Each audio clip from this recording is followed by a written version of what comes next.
As a police officer, Stephen Calcutt took a sworn oath to protect people and property. Instead, he preyed on two teenage girls in the most shocking way, within weeks of their mother passing away. Now convicted of those crimes, more questions are being raised about how their mother died. Well, he's destroyed our family. Sorry. Tears of pain from the parents of Senior Constable Katie Saunders. At her funeral 3 years ago, amid full police honours, there was a predator lurking in the front row. Katie's fiancé, Sergeant Stephen Calcutt, wraps a protective arm around one of her twin daughters, who would soon become his victim. How can these girls ever trust a police officer again? Extremely sickening. It sickens me to my stomach.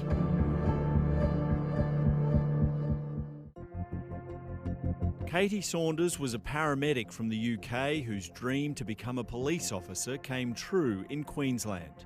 Parents Rod and Sandy were there the day she graduated as ducks in 2011. We were very proud that she achieved what she wanted to do, and she saw that as a real long-term career. But a career spent saving lives soon took its toll, and Katie was battling severe post-traumatic stress disorder. Whilst working in the Ipswich district, she fell in love with a decorated senior officer, Sergeant Stephen Calcutt. We believed that she saw Stephen Calcutt as almost like a saviour who was going to look after her, and what he saw was a vulnerable woman with two beautiful little twin girls. Katie adored her daughters, who had grown up without their father and now had a trusted policeman filling that role. But Katie's mental health was deteriorating, and she confided in her trusted friend and colleague, Constable Linda Woods, that Stephen Calcutt was making it worse. So she fully believed that he wanted her dead. That was her belief. The couple bought this home together at Springfield, west of Brisbane, but the relationship was torrid, especially for her mental health. Katie became suspicious of Calcutt keeping secrets. She told Linda that he'd logged on to an internet chat site regarded by law enforcement as a pedophile's paradise, as it connects random strangers, including minors. So she found that he had logged onto it, and she looked at what he had searched to chat about, and it was sex with teens. Katie's confrontation about this led to an acute mental health breakdown. She was self-harming on their street, so Calcutt tackled her to the ground and called police, who detained her at an Ipswich mental health facility. Her parents, who'd become increasingly isolated since she met Calcutt, were stunned by this development. It was quite clear that she was very, very distressed. We were very shocked, the fact that our daughter had attempted to take her own life. Family and friends accused Calcutt of exploiting her triggers, even setting up a ladder with rope at their home. Calcutt also took out a domestic violence order against his severely unwell partner, later retracting his statement, but the damage was done. He had claimed that he was in fear of his life, knowing that that would destroy her career. Rod Saunders claims the Queensland Police Service let his daughter down badly. He was concerned senior officers were believing Sergeant Calcutt's version of events, prompting this concerned father to email then Police Commissioner Katarina Carroll. Dear Commissioner, I write to you as a father with no other objective other than keeping my daughter alive. Carroll declined his request for a meeting, but a superintendent for the region agreed to meet with Rod and hear his concerns at nearby Yamanto Police Station. As far as I'm concerned, to have a 51-year-old man who is not a blood relative of two 14-year-old girls having an interest specifically in sex chats with teenage girls is a red flag. Calcutt was also a school liaison officer, but no investigation into him was launched. The conversation focused mostly on Katie's mental health. I thought, now what the hell am I going to do about this? Because if I do nothing, my daughter's going to end up dead. I've no doubt whatsoever.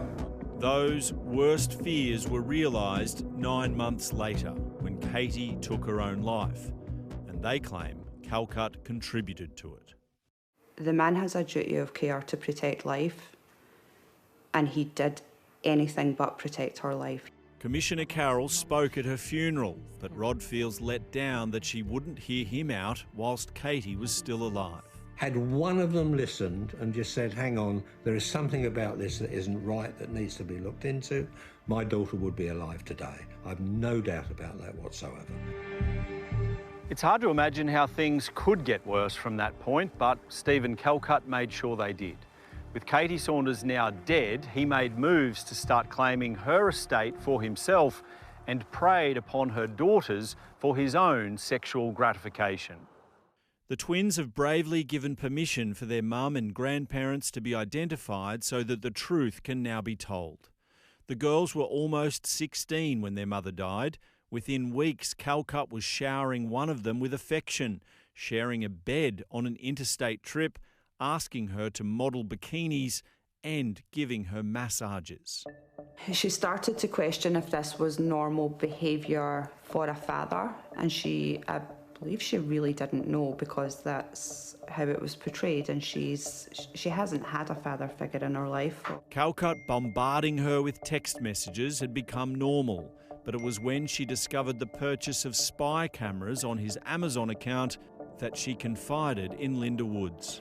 She asked me if it was normal to buy cameras as a police officer for the station, and I said not in my policing career, and that I had concerns about it.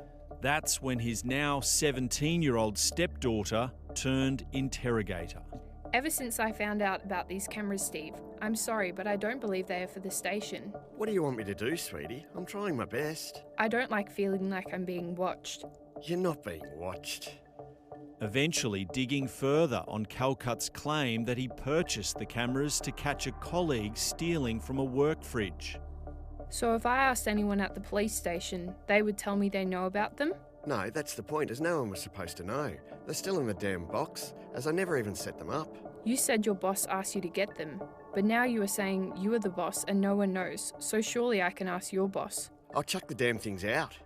And I took her straight to a police station and asked them to please take this girl's allegations seriously and do something about it immediately.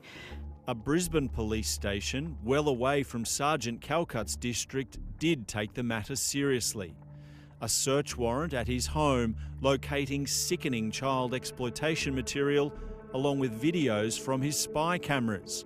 One filming his naked stepdaughter in the shower, the other secretly filming an erotic massage from a masseuse. A third video was upskirting his other stepdaughter. This is the actions of a paedophile, but one with huge authority. We caught up with Stephen Calcutt on his way to court for sentencing. Hi Stephen, Dan Nolan from A Current Affair. Why did you prey on those young girls? They'd just lost their mum. They had no one really. Instead of supporting them, you scarred them even further. Why would you do that?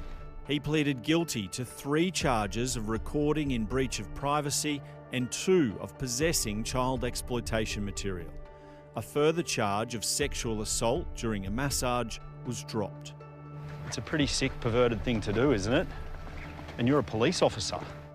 The 55-year-old's defence lawyers tried to argue that community service would be an appropriate sentence given his own mental health conditions. How can these girls ever trust a police officer again? Why did you put spy cameras in the shower? It's a twisted thing to do. How would you explain that? One of the twins' victim impact statements said Calcutt was supposed to be my father, the man I trusted to protect me, to love me. I let you into my home, into my heart, and you turned my world upside down.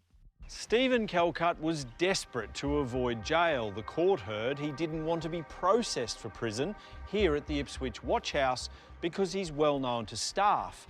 The judge saying there's not much anyone can do about that. District Court Judge Craig Chowdhury describing Calcutt as depraved and a disgrace to the uniform, sentencing him to 1 year in prison suspended after serving 3 months. Rod and Sandy Saunders are pleased this disgraced cop is behind bars, but feel the charges don't reflect the full extent of what they believe he's done. I have no words. I just don't understand it. My family is in pieces. Justice hasn't really been served for what this man's done. How would you describe what this man has done? I believe that he has assisted a woman in committing suicide for the purpose of obtaining access to her children to commit child sex offences. There are still so many questions to be asked about Katie Saunders' death. 3 years on, the family is still waiting for a full coroner's inquest. Queensland Police tell us it's preparing a report for the coroner, and investigations are continuing into Stephen Calcutt and other alleged offences. And if this story has raised issues for you or anyone you know, there is help available. You can call Lifeline on 13 11 14.